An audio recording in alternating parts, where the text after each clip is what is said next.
is Parkinson Power, and this is all about empowerment and motivation. What's the word empowerment mean? The ability to do something, I am empowered to do it. What triggers empowerment? And why is empowerment so important for the Parkinson patient? You better have it, or you're not going to do so hot.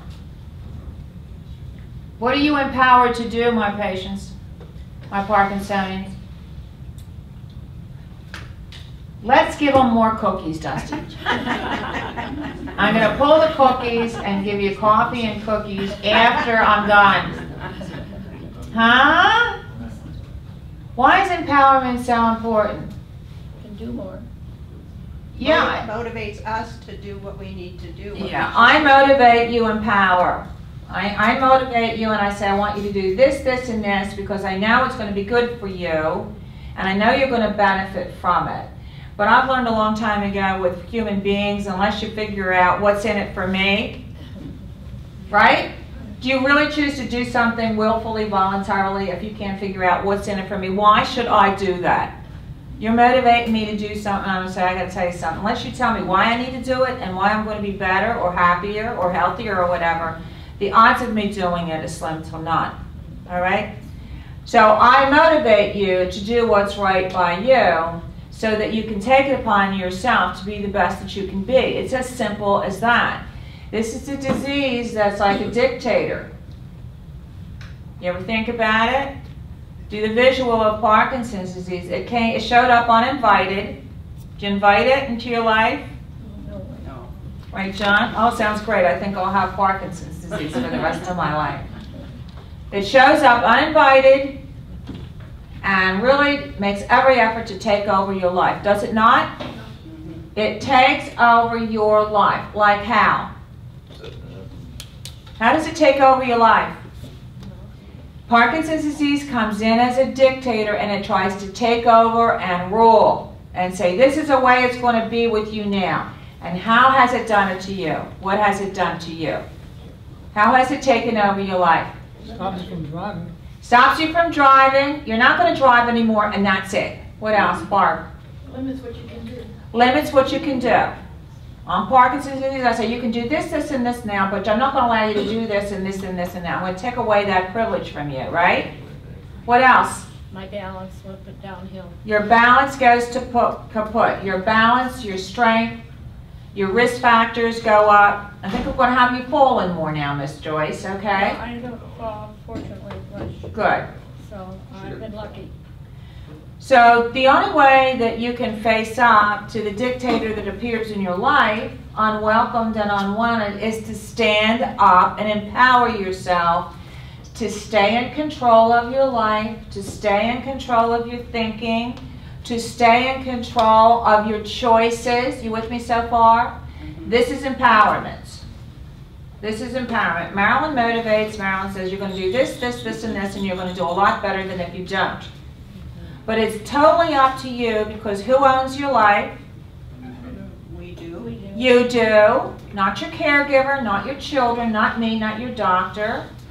Both the patient and the caregiver, you own your life. It's yours. Who is accountable and responsible for how well you live and cope and survive with the situation that you're facing? Who? Yourself. Yourself. And you don't do it where on your emotional knees, do you? No.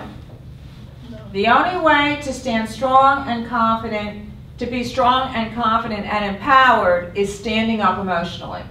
You've got to stand up to it.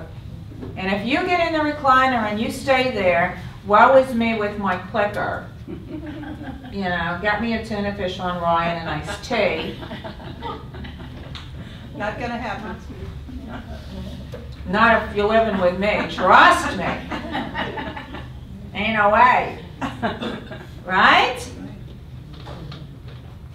Then it's going to just run you over like a great big old tidal wave. So you have to be able to say to yourself, my life matters. I always talk to you about the importance of realizing your self-worth. You know, I'm the same great human being, but I got Parkinson's disease. Big deal. I don't ever minimize this disease, but I don't maximize it either. Because I have learned for so many years I have to do the math now. 20, I guess. You know, that I realize that a human being that is powered and motivated, confident, with the will to survive it. I didn't say the will to tolerate it. I didn't say the will to cope with it. I said the will to survive it. The will to continue to enjoy quality of life. The will to stay in control. Not only for yourself, but for the people in your life that know and love you. And that's your responsibility as well. Do you hear me? My patients, you do not have a ticket to the sofa, you know, and poor me, poor me. You still have an accountability, a liability to your loved one, to your husband, to your wife, to do and to be the best that you can be. Are you hearing me? And the bottom line is you got to get yourself up, you got to get yourself motivated, and you got to keep the momentum going. Have you noticed that? Right. That's why if you come here and you're coming here twice a week, 3 times a week, 4 times a week, your momentum is up, you're moving forward mentally, functionally, physically, cognitively, right? Because this is a disease, once you stop, you're going to decline. In every possible way. If you stay home isolated, if you don't stay engaged, you don't understand the therapy of coming here just by with the sounds, the colors, the voices, the stimulation, the food, the engagement, the dill pickles, it's enough to stimulate me. All right, that's a therapy unto yourself, unto itself. And then you add on all the great programs that we do. But if you stay home isolated in the gray shabby bathrobe and the flip-flops, you're going to lose your momentum, you're going to lose your motivation, and you're going to slow and slow and slow and stop. You got to fight that. You got to fight that because it's so easy to be slow with Parkinson's, right? It's one of the what do they call it? The premier symptoms is what? Slow. Slow bradykinesia, which means slow movement. The physician on the cruise last time was extraordinary. He actually used the word akinesia, which is no movement. You notice that? He never said bradykinesia, and he only ever said akinesia, and A means absent, none, okay? So the thing is, you've got to keep your body, your mind, and your spirit up and moving. And you got to work at it, and you got to work at it every single day. Okay? And it's not easy. It's not easy. It's a lot easier to be apathetic, to be lazy. You're not lazy. You folks that have Parkinson's disease that aren't up running around and multitasking and everything, you're not lazy. You're limited. That's a good one. Write that down, somebody. Every once in a while something comes out of me that I've never said before. You're not lazy, you're limited. Your body's tired, your body's weak, you're slow, you're losing the impulsivity, you're losing the urgency, you know, in a hurry. Okay? But you still have to push to do it. Our best times are when we're here. And it makes it a little more difficult when you're have the weekend ahead, Yeah. because you have to fill that, and we can't do as good a job alone as we do with help. Right. Well, it's nice because you know you can come. You have the friendship and you have the support and you have the classes. So it is good when you can come here. And I was it you, Bob, that said when we were having a 4-day break and says, oh gosh, now we're going to have to go out for 4 days. You know, find something to do for 4 days. Yeah. All right. Do something, all right? But you have to work it. You have to make it a lifestyle. You have to make it an attitude adjustment. You have to make the attitude adjustment that, you know, I'm getting older, I'm getting slower, I have Parkinson's disease, and the other thing we always have to remember is it's a progressive disease, right? It's moving, and if you don't keep moving with it, am I right? It's going to leave you in the dust. So you have to hold a handle on it and be as proactive as you can to be the best that you can, because it's moving, it's progressing. And that's a hard thing for you to wrap your head around, isn't it? Yeah. Okay. So how do you can say to me, Marilyn, I am motivated. What are you doing for yourself? What are you doing to be your best with Parkinson's? And that's the key. The key is to live well. The key is not to tolerate or to drift through it or to make it by, okay? The key is quality of life and wellness with this disease. Now, how do you do it? How many of you can say, Marilyn, I'm holding on to my quality of life? What's quality of life mean to you? And I can tell the ones that are. I can see everything from up here. Doing stuff. You're doing stuff. Absolutely. You're doing stuff. Little stuff and big stuff. You're doing stuff, right? What does quality of life mean to you? Is it free of disease? Is it easy street? It's for you and keeping up your well-being. Yeah, it's a sense of happiness. It's a sense of well-being. It's the ability to feel good about yourself, right? It's the ability to have little mini accomplishments. It's the ability to have something wonderful to look forward to. It's all different things to all different people, right? So you have to hold on to your quality of life, and you have to break it down to almost daily. All right? So every day you're going to work on, I'm going to be positive. There's that word again. The positive face of Parkinson's.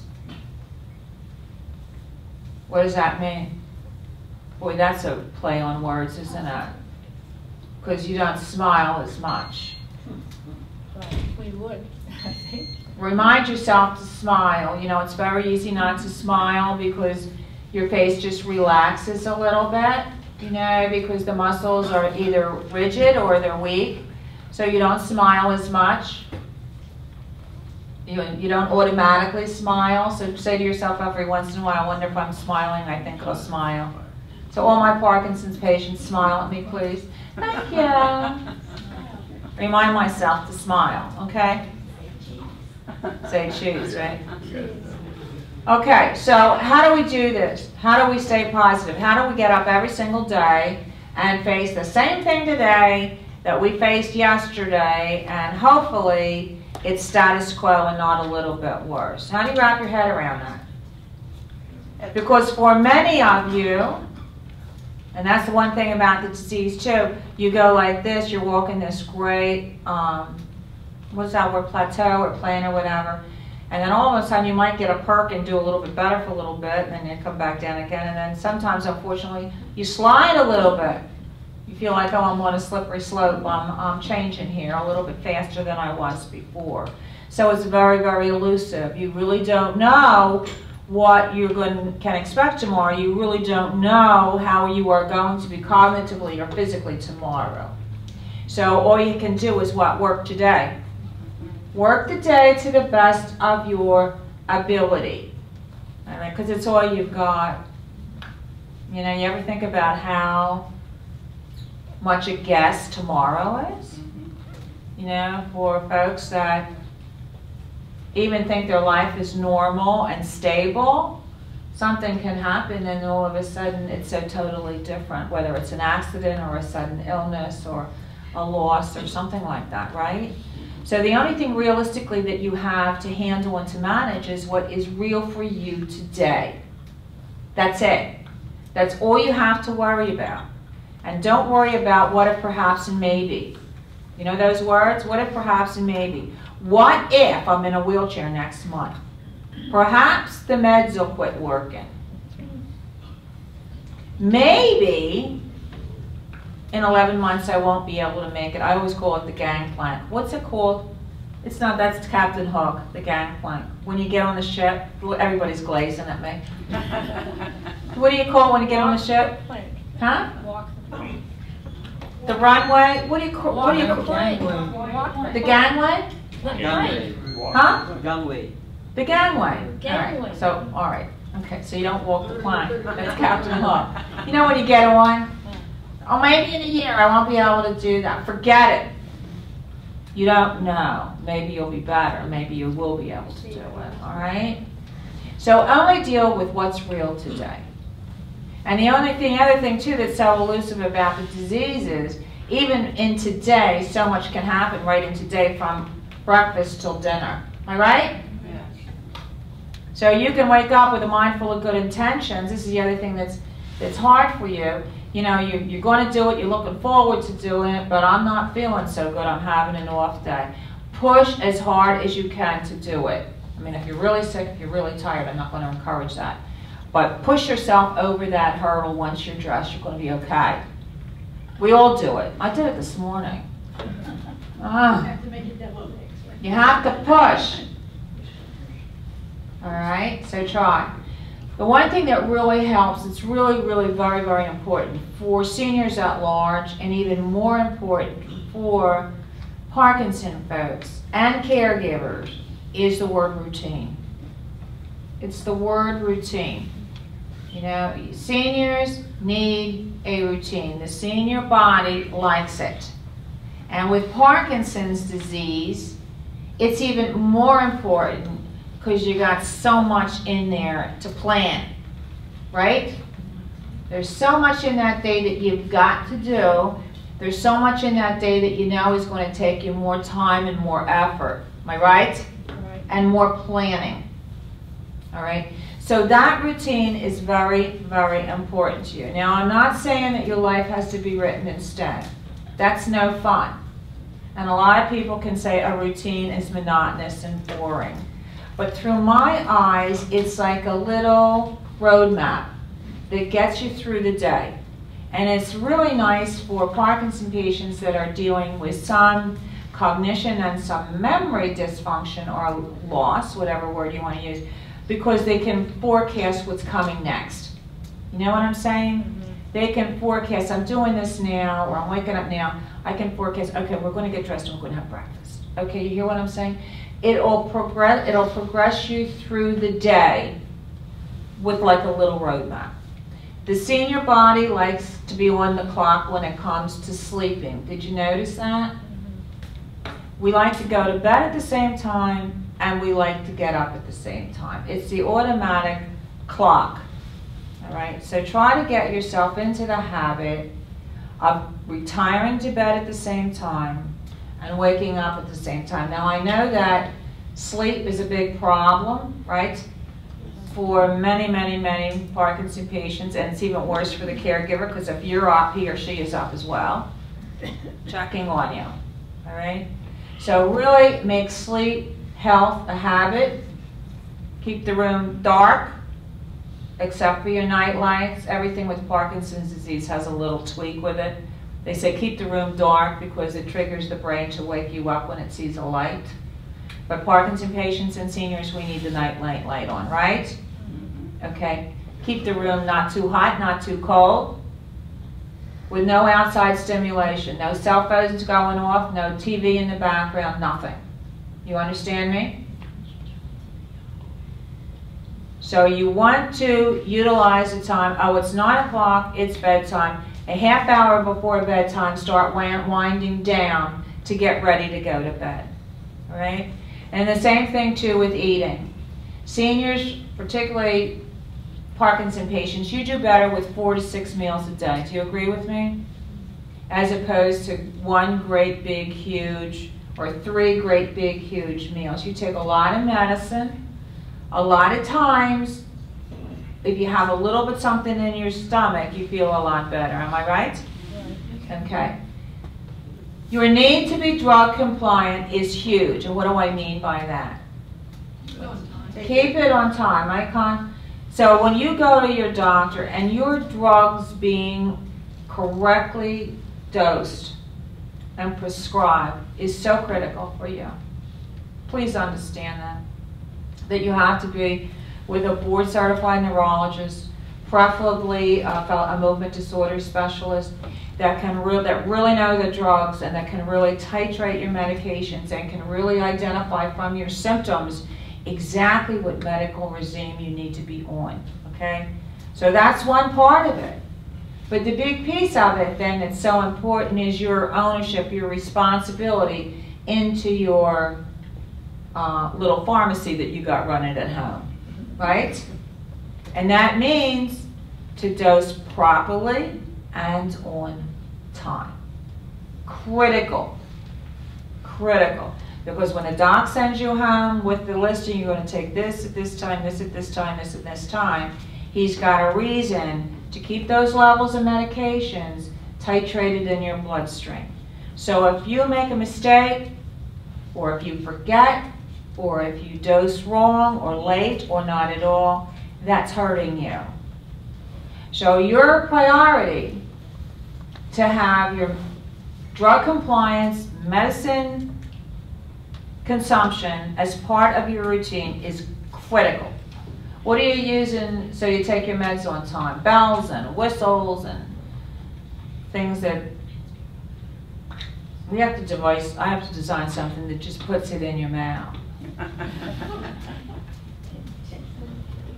Because it's hard. This is one thing that a lot of times there can be a little bit, I don't like the word friction, but a lot of time between caregiver and patient, there can be some friction with the constant reminders. Did you take your medicine? It's time. Did you take your meds? You know, you can sound like a real fishwife. Take your medicine. You know, when you're in the garden and he's in the kitchen. All right? So utilize your little boxes. You all have them, yes? You can't make a mistake. You can't make a mistake. And I want you to do it for the week. I think almost all of them are for 1 week, which is adequate for the week. And when you dose, then the lid is up and the contents is empty. Does that tell you that you took it? Yes. The other thing it's great for is you fill your box for the week and then you take a look at your medicine pill box and, oh, I've got 3 left. So what does it tell you to do? Reorder. To reorder. Because I don't want you to miss a dose. I don't want you to say, oh my goodness, it's midnight and I forgot to get my medicines from the pharmacy. So you have a week's notice now to make sure that you have everything in place. I used to order by mail, but sometimes it would take longer time, or Yeah. I lost in the mail, or I didn't end up getting the box and the bottle was all crunched up. So now I just go to Walgreens and get them. Yeah. Your medicine is your lifeline. It comes first. You have to have availability for it. You have to be sure to dose on time. When you come out, you take it with you. We have a lot of members that actually keeps the extra doses, you know, in the pocket or purse or whatever. Okay? Really make it a priority. And if you're able to realize, oh, it's 12 o'clock, it's time for my medicine, then take it upon yourself to say, it's 12 o'clock, I'm going to take my medicine. You caregivers, if they forget and it's 2 minutes after 12, you have to say, what'd you forget? I think you forgot something. All right? And as it progresses along the way, if you have a loved one, you want to give a friendly nudge, a nice reminder, nice cue, okay? But then if you have a loved one that really can't remember, then you just automatically say, here you go, honey, here's your medicine and here's a glass of water for you. Okay? Make it easy, take the easy road, with the main goal being getting the medicine in on time. Okay? And the other thing too with filling the boxes, be very, very careful here. We want the independence of the Parkinson patient. If they're able to do it by themselves, that's terrific. But you're looking sometimes with some cognitive issues, you know. And you're also looking at dexterity to get them in these, can these little boxes be any smaller? You know, I can't do it with my fingernails. I get them in, I can't get them out, you know. Okay, so it's nice to do this project together. All right? Or if the patient can't do it for themselves anymore, you say, honey, sit with me, so you feel part of it. All right? And if it gets to the point that it's easier and safer for the caregiver to do it, then you have my full blessing to do it. Okay? And you know what's right for you. Got me? Okay. All right.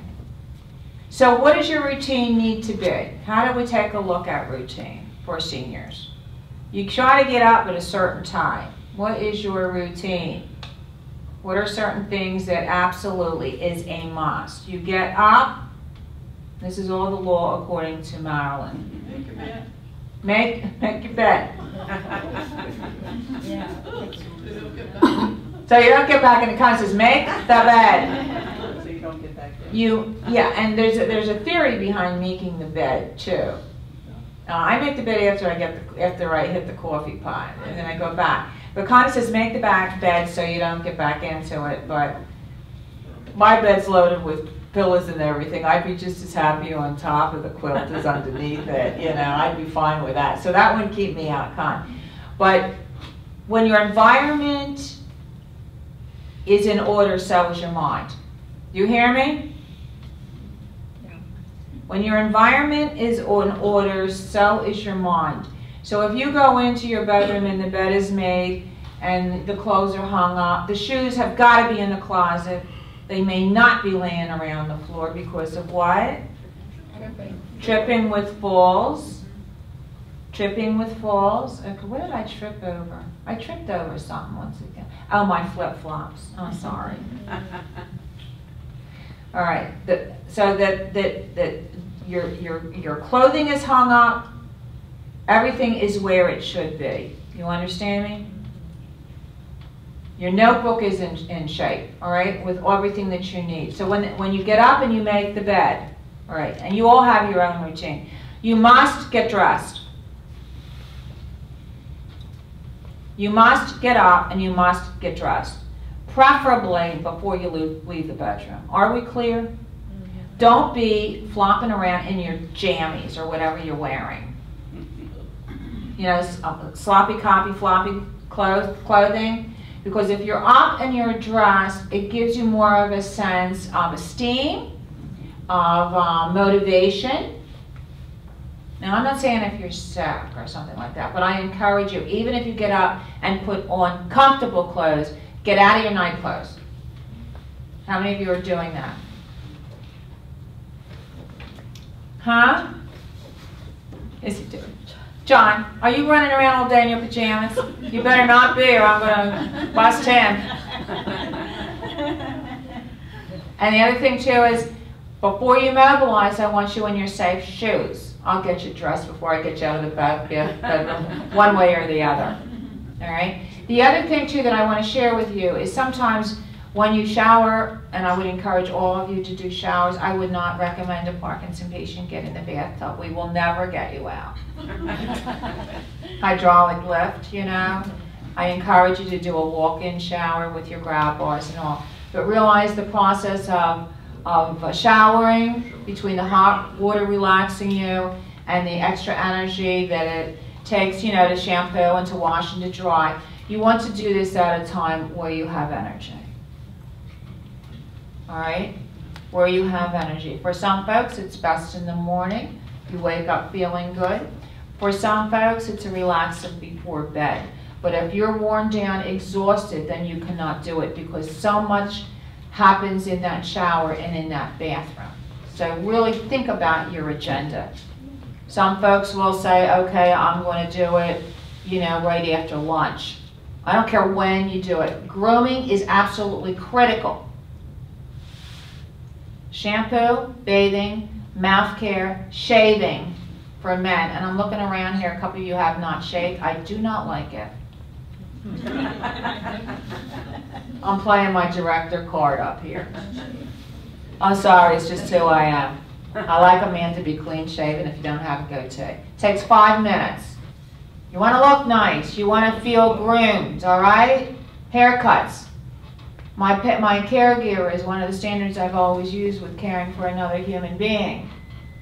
You want to maintain the grooming of your loved one on the same level that they always lived. Do you hear me? So if your wonderful husband has never been seen with soup stains, all right, or spots in his pants, then that's your responsibility to make sure if he can't do it himself that you do. And I don't care if you're going through 6 shirts a day. That's why we have washers and dryers. Okay? It's more important for the esteem to have a high level of grooming. And the same thing, you know, for the women in your life. You know, get them to the salon, get them for the manicures, get them for everything that they always had their entire life. You understand me? This is the normalcy. This is the grooming process that makes a human being feel good about themselves. Right? Don't you think that's important? All right. Utilize clothing that's easy care, easily put on and off. Bright colors. I'm looking at the colors in here. I got yellow birds, I got green birds, I got pink birds.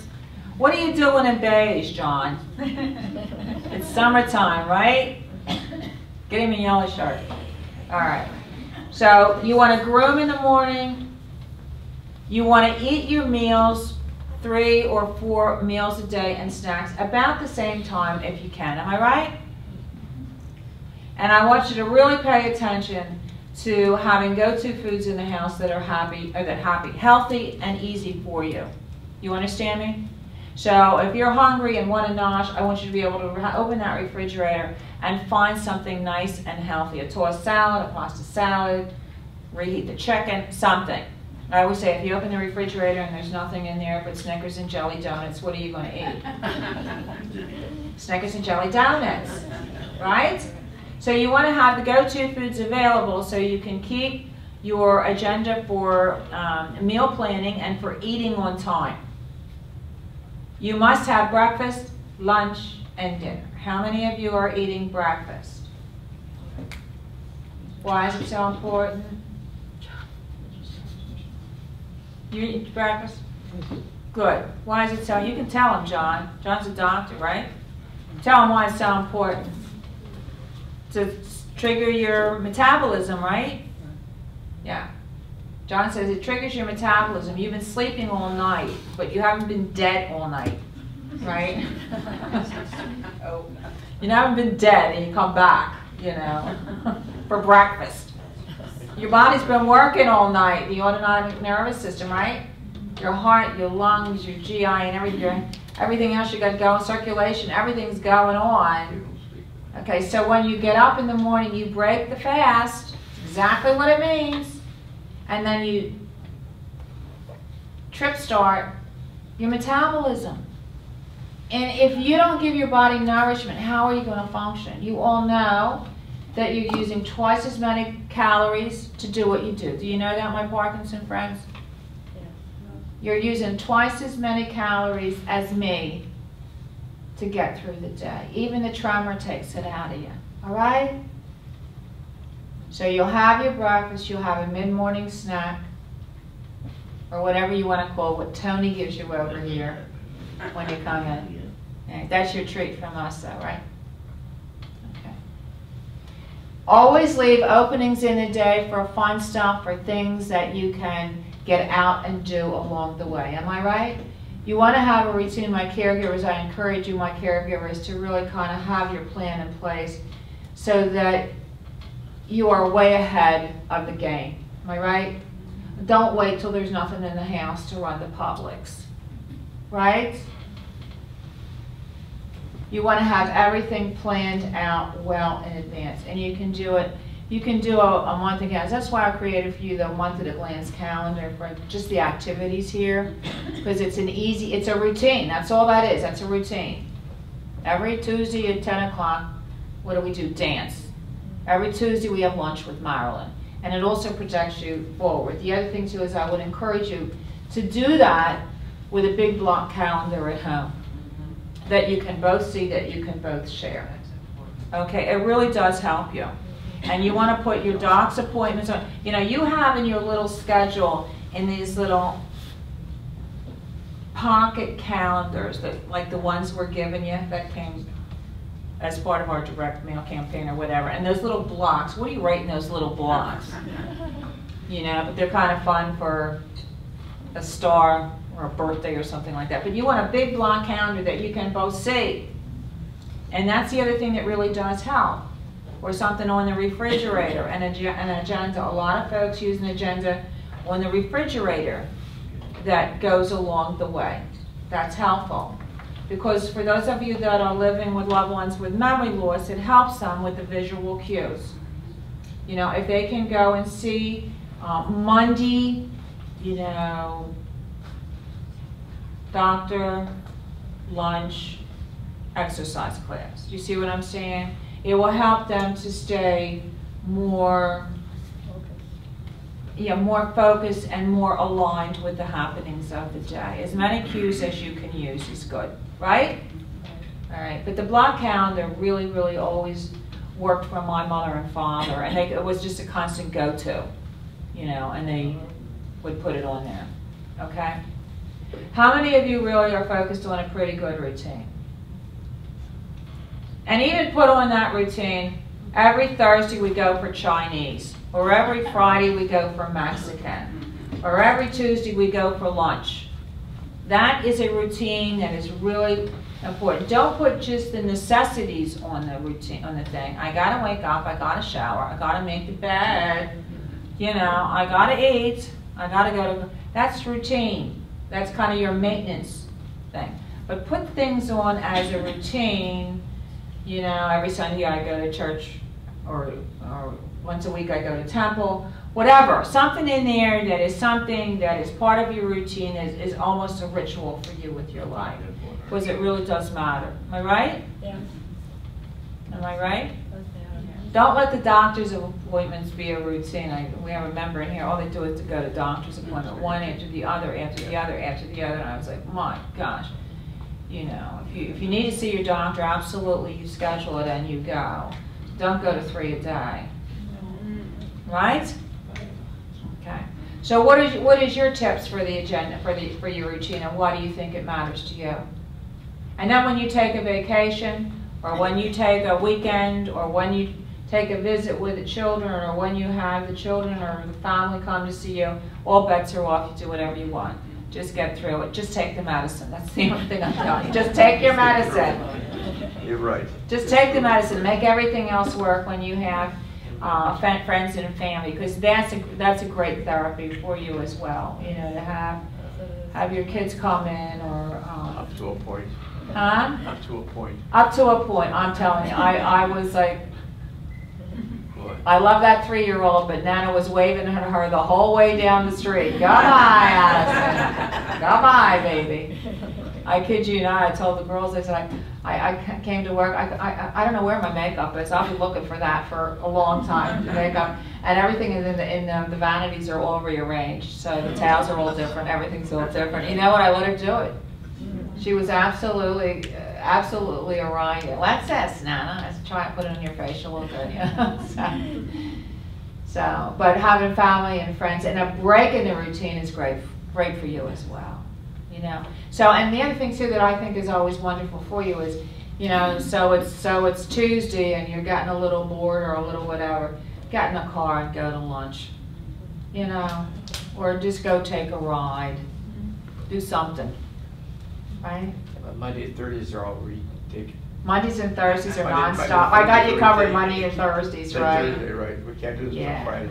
But don't make your life a ritual. Make your life fun. The routine should be a benefit to you. It's a tool. It's a coping skill that will really, really help both the caregiver and the patient. And the other thing too on that routine is time out for the caregiver. Time out on that caregiver, on that agenda, on that weekly plan or that monthly plan. Either I can get out and leave you home safely, or I can get out and leave you safely at Parkinson Place, or I can have your assistant or your aide come and be with you so I can get out. You caregivers have got to get something every day or something big once a week that you can do something like independently that you love to do. Please listen to me.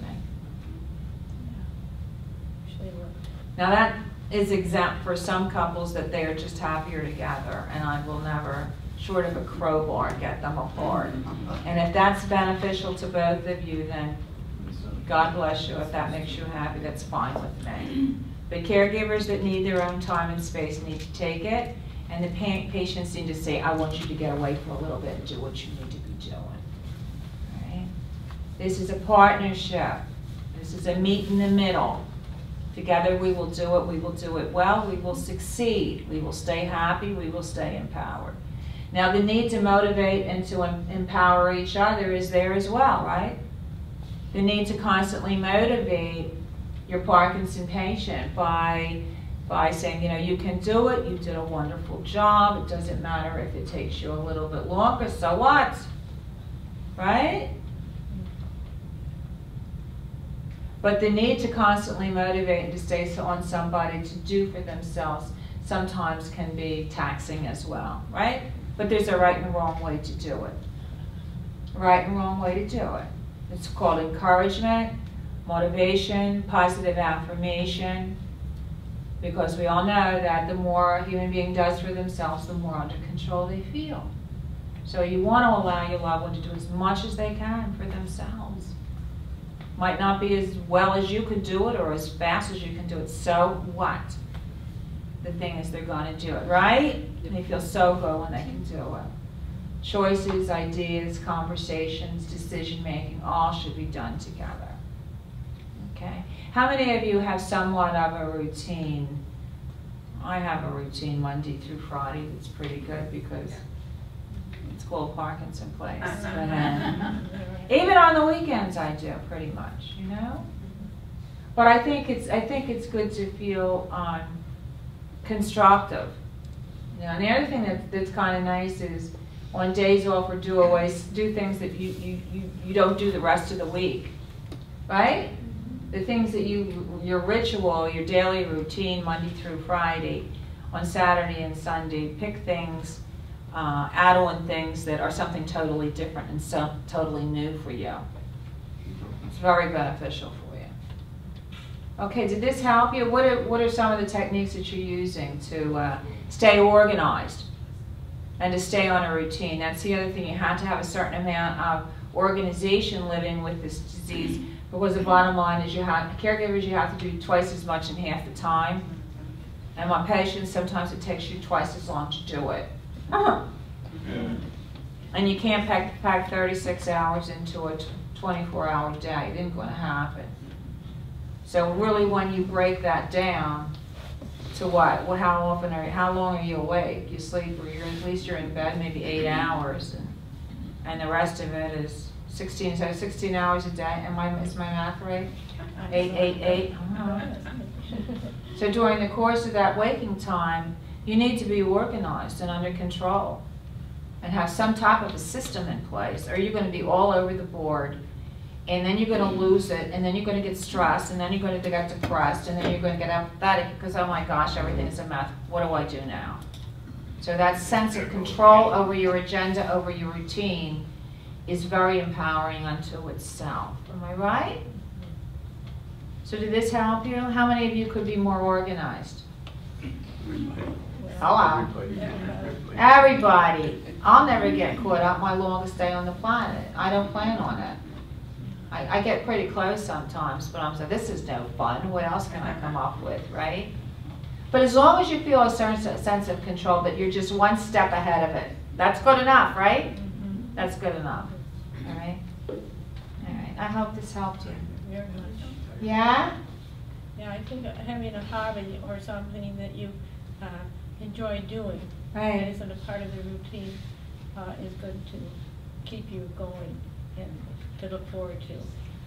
Having a hobby, having a distraction, having something that you love to do and that you're happy doing and that you're good at.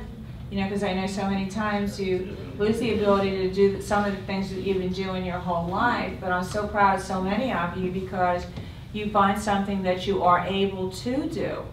You're able to do, and you do it, and you do it well, right? So that's a real good thing. Find the fun stuff in there as well. Okay? All right.